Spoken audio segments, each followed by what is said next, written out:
તો નવસારીના બિલીમોરાના શ્રી સોમનાથ મંદિરે ભરાયેલા મેળામાં રવિવારે દુર્ઘટના બની છે। 50 ફૂટ ઊંચી ટાવર રાઇડ અચાનક તૂટી પડતા 5 લોકો ઘાયલ થયા છે, જેમને નજીક હોસ્પિટલમાં સારવાર માટે ખસેડવામાં આવ્યા છે। રાઇડ ઓપરેટરને વધુ સારવાર માટે સુરતની ખાનગી હોસ્પિટલમાં રિફર કરવામાં આવ્યો છે। રાઇડમાં ખામી સર્જાતા તે અચાનક નીચે પડતા અફરાતફરીનો માહોલ સર્જાયો હતો। અકસ્માત સમયે રાઇડમાં 10 જેટલા લોકો સવાર હતા, જેમાંથી 2 મહિલા, 2 બાળકો અને રાઇડ ઓપરેટરને વધુ ઈજા થઈ છે, જેમને સારવાર આપવામાં આવી રહી છે। જ્યાં કમરમાં વધુ માર વાગતા જશ રાજીવ ટંડેલ, દીર્ઘ હેમંત ટંડેલ, રોશની વિકાસ પટેલ, દિશા રાકેશ પટેલને બિલીમોરાની હોસ્પિટલમાં સારવાર અપાઈ રહી છે, જ્યારે રાઇડ ઓપરેટર વકીલને કમર તેમજ માથામાં ઈજા પહોંચી હોવાથી સુરતની ખાનગી હોસ્પિટલમાં રિફર કરવામાં આવ્યો છે। ઘટનાની જાણ થતાં પોલીસ અને ફાયર કર્મચારીઓ ઘટના સ્થળ પર દોડી આવ્યા હતા અને કાર્યવાહી હાથ ધરી। જોકે આ ઘટનાથી તંત્રની કામગીરી પર અનેક સવાલો ઉઠી રહ્યા છે। આ ઘટના સામે આવી છે, 5 લોકો ઘાયલ થયા છે। અચાનક 50 ફૂટ ઉપરથી રાઇડ નીચે પડી હતી અને 5 થી વધુ લોકો ઘાયલ થયા છે, ત્યારે તંત્ર પર અનેક સવાલો ઉઠી રહ્યા છે। જે રીતે શ્રી સોમનાથ મંદિરે ભરાયેલા મેળાની આ ઘટના સામે આવી છે। ઇજાગ્રસ્તોને તાત્કાલિક સારવાર અર્થે હોસ્પિટલ ખસેડવામાં આવ્યા છે।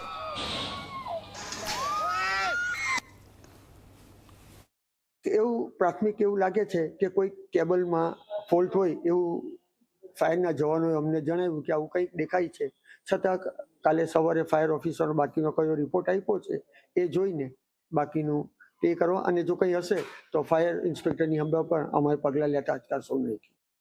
મારો છોકરો અને એના ફ્રેન્ડ જોડે લોકો મેળામાં ગયા હતા અને થોડી રાઈડોમાં બેઠા હતા। એક રાઈડમાં બરાબર બેસાયા હતા, પછી નેક્સ્ટ રાઈડમાં તે ગયા હતા, તો એ રાઈડમાં ફરતા ફરતા કંઈક અડધે સુધી આવી, પછી કંઈક અવાજ આવ્યો અને પછી એ રાઈડ સીધી નીચે આવી, એને કારણે થોડી એમને ઈજા થઈ છે, એટલે દવાખાનામાં લઈને આવ્યા છીએ।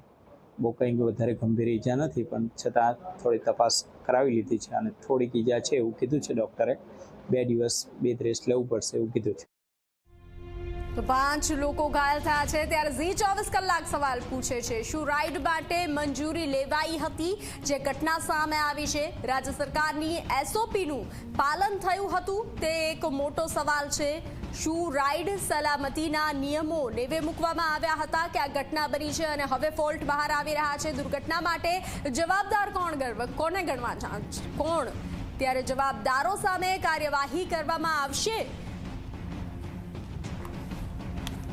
બિલીમોરાના પ્રખ્યાત શ્રી સોમનાથ મહાદેવ મંદિરમાં શ્રાવણીય મેળામાં જે રાઇડ્સ લાગેલી છે, એ રાઇડ્સમાં ટાવર રાઇડ જે છે એ આજે 11 વાગ્યાના આસપાસ તૂટી પડી હતી અને તેના કારણે 5 લોકો ગંભીર રીતે ઘવાયા હતા, જેમાં 2 મહિલા છે અને 2 બાળકો તથા જે ઓપરેટર હતો એ પણ ઘવાયો હતો।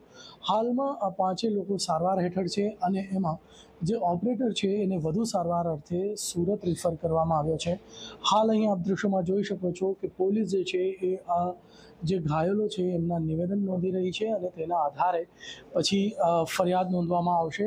પરંતુ મહત્ત્વની વાત એ છે કે આ જે મેળામાં જે બધી રાઇડ્સ લાગી છે એના જે સરકારના SOP છે એ SOPનું પાલન થયું છે કે કેમ, અને સાથે જો વાત કરીએ તો મનોરંજન જે વહીવટી વિભાગમાં આવે છે એ મનોરંજન વિભાગમાંથી પૂરતી જે એની જે નિયમો છે એ નિયમોના પાલન થયું છે કે કેમ, એના માટેની જે તૈયારી કરવાની હોય છે, ચકાસણી કરવાની હોય છે, એ ચકાસણી થઈ છે કે કેમ, આ તમામ મુદ્દાઓ જે છે એક પ્રશ્ન ઉપજાવે તેવા છે। કારણ કે રાઇડનો કેબલ તૂટી પડ્યો હતો અને આ જે રાઇડ છે એ ઘણી જૂની પણ લાગી રહી છે, ત્યારે આ તમામ પ્રકારની ચકાસણી બાદ આ મેળો શરૂ થયો હતો કે કેમ, એ પ્રશ્ન લોકોના મનમાં છે। ત્યારે સમગ્ર મુદ્દે યોગ્ય તપાસ થાય એવી લોકો માંગ કરી રહ્યા છે। ધવલ પારેખ, ઝી મીડિયા, નવસારી।